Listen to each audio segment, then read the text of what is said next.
I got several requests to make this video and here we are. Omahi, and in today's video guys we'll discuss the 15 main differences between Sony A7 III and 6600.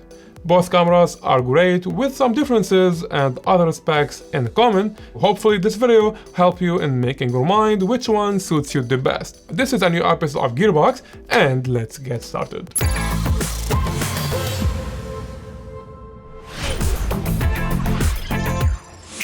The A7 III launched in 2018, in early 2018, and it was a bomb that changed the industry.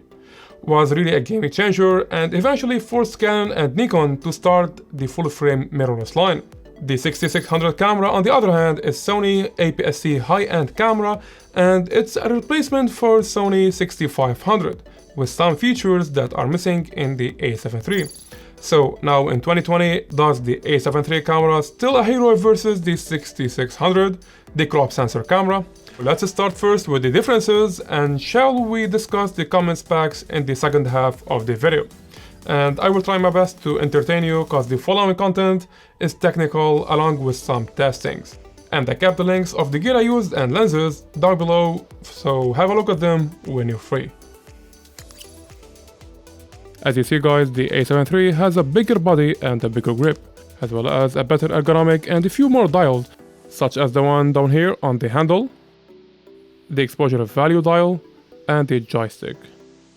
The handle is also a bit deeper and much taller, and that's better for professional photography workflow. The 6600 is more like a compact camera that suits travelers and small gimbal users. The full-frame camera weighs 1.43 pounds, 650 grams. The 6600 camera is 150 grams lighter, 1.11 pounds, 503 grams. The A7 III viewfinder comes in the middle of the camera, while the 6600 sits on the left side. The A7 III viewfinder size is ½ inch, while the 6600 is a bit smaller, 0.39 inches. Both cameras share the same viewfinder resolution, so you find no difference when looking at any of them. Sony A7 III connection port doors, on the other hand, is very annoying when kept open, especially when you need to use 2 or 3 connections. The 6600 connection port door is much better for my taste. The A7 III camera is a full-frame camera and the sensor is 1.5 times bigger than the APS-C one. And that helps in reducing gain and noise in low light when shooting at high ISO. And I will leave a full comparison test starting from ISO 100 to 3200 at the end of the video.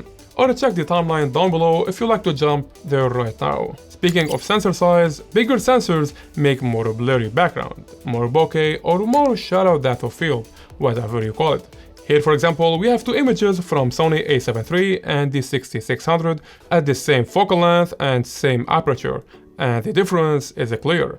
The full frame image has more bokeh than the crop frame sensor.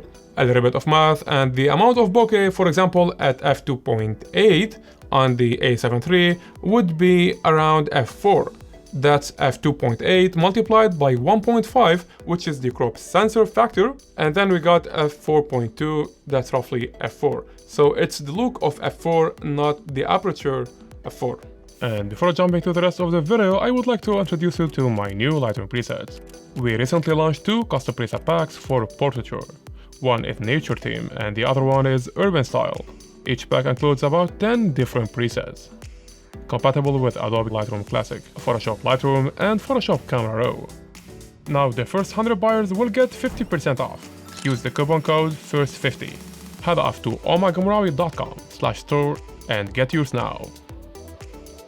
The full frame camera can load 2 SD cards, while the smaller camera has 1 SD card slot, UHS-1.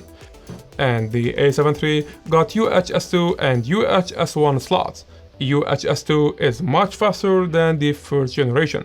So with 2 SD cards on A7 III, we can set one to record video and the other one for still images only. The other option is to set the second card as a backup drive, or we can use the second one when the first card is full. So when it comes to the choice of lenses, I believe there are more professional full-frame lenses than crop sensor lenses in the market. What I mean by professional is those with f1.4, f1.8 and even 2.8. It doesn't mean they are not existed or not available for the 6600 camera, but the choices are limited. There are more options with the full frame lenses. Indeed, you can use full frame lenses with APS-C cameras, like I'm doing here, and vice versa. But long story short, the full frame lenses are quite more expensive and bigger in size. Both cameras have autofocus technology in photography. It's the best autofocus in the market compared to other brands. The 6600 camera, on the other hand, can do video autofocus, which has not existed in the A7III. This is the same technology in the A7R4. Speaking of autofocus, the difference is very minimal in my opinion, and it's not that much in real world. The full frame camera has 696 face detection points and 425 contrast detection points, while the smaller camera features 425 face detection points and another 425 contrast detection points. Sony full frame 3rd generation disabled the face detection in video mode when the camera is connected to an HDMI monitor. Eventually, Sony solved the problem in the 6600 camera, and the face detection and autofocus still working when the camera is connected to an HDMI monitor. One more thing to mention is that the crop sensor camera will do a small image crop when switching to 1080, 100 or 120 frames per second. On this channel guys, we make cameras, lenses and filmmaking gear reviews. Hit the like button if you find this video helpful and consider subscribing for more.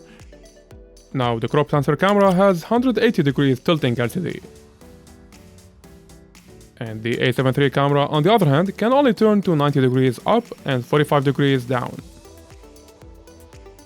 So at this point, the 6600 is a better camera for vloggers and YouTubers. And both cameras share the same screen resolution and have limited touch function. It's more like touch to focus. Unfortunately, touch is not working when surfing the menu. The A7III video recording is limited to 30 minutes. The 6600 has no recording limit. When doing photography with the flashes or strobes, the 6600 camera can do a maximum sync of 1/60th shutter speed. And the A7III can reach to 1/25th maximum sync speed. We probably don't need a very high ISO setting in real world. In photo mode with the A7III, we can reach up to 204,800 ISO, and the smaller camera can do up to 102,400 ISO. That's in photo mode. While in video mode, the crop sensor camera will do a maximum ISO of 3200 and the A7III is just 102,400. Now we're testing the ISO performance in low light, starting from ISO 800 to 32,000. By the way, YouTube will reduce the video quality. You may not see the actual difference as I see it on my screen. So I decided to upload those videos in case you like to check it closely. Find the link down below.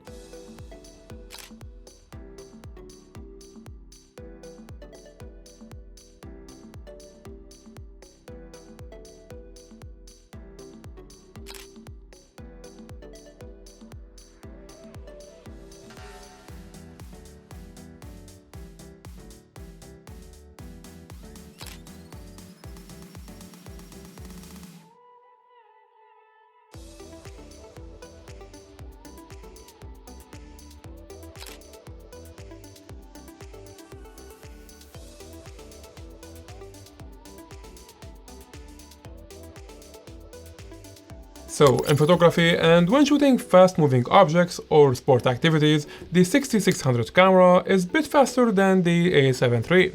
It can do 11 frames per second for up to 46 RAW frames, or 116 JPEG images, and then starts slowing down.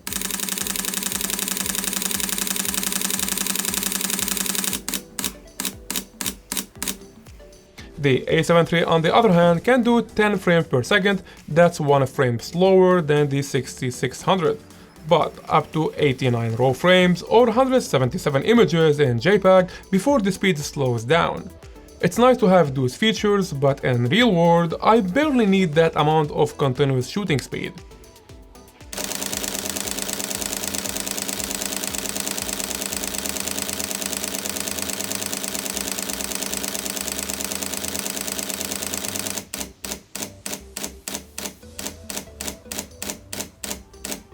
and the faster shutter speed in A7III is 1/8000.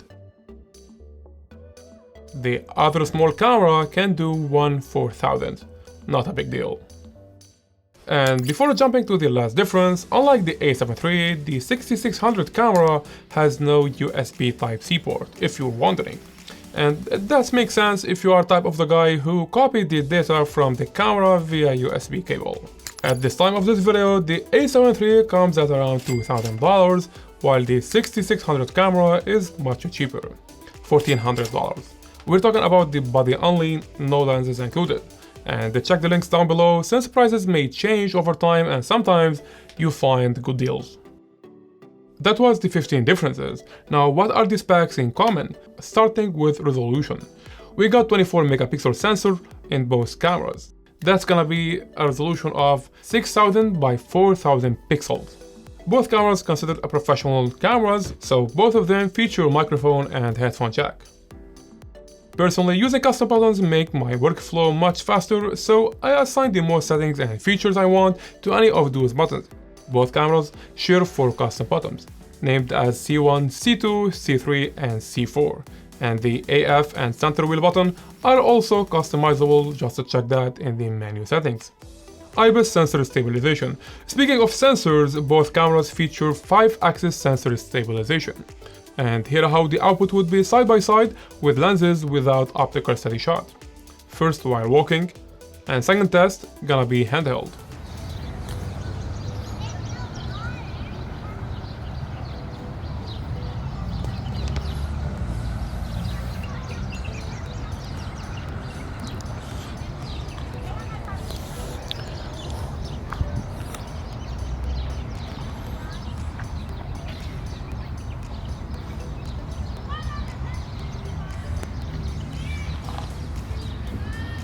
In video mode, both cameras can do H.264 videos, 4K 30 frames per second, and 1080 120 frames per second.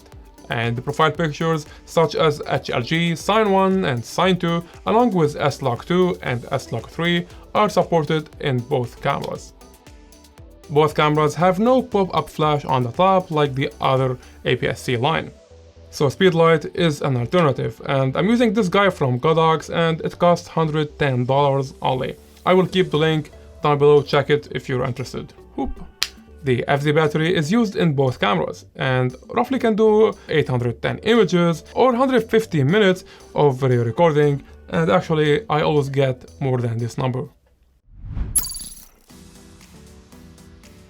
Alright, at this point I believe we covered everything, the differences and the specs in common, and I can't take the decision on your behalf. Every one of us have different interests, so I made it easy to myself and I got both cameras. I need 2 cameras for my work. Thank you for watching guys, hit the like button if you find this very helpful and consider subscribing for more content like this. This was Oma and see you in another one.